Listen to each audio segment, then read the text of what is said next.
Sa ating pong pangunahing balita, sa boto ng mayorya, walang impeachment trial na mangyayari sa ngayon dahil nga sa in-archive.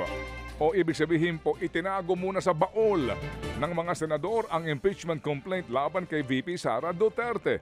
Ayon po kay Senate President Chis Escudero, maliwanag daw po naman ang naging hatol po ng Supreme Court na unconstitutional ang articles of impeachment.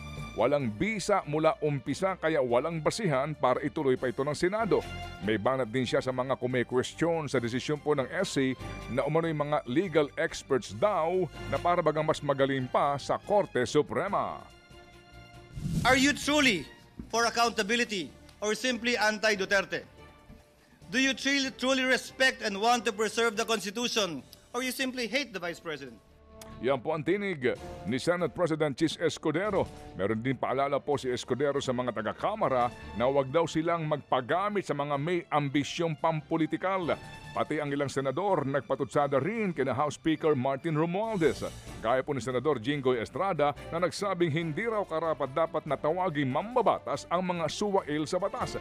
Iginiit naman ni Senador Kiko Pangilinan na dapat hintayin ng Senado ang magiging pinal na resulta ng mosyon ng Kamara sa kataas-taasang hukuman.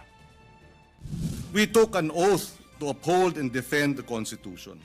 And that includes our own determination.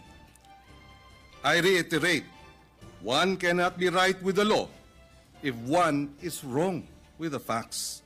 And that's why napakahalaga nung motion for reconsideration.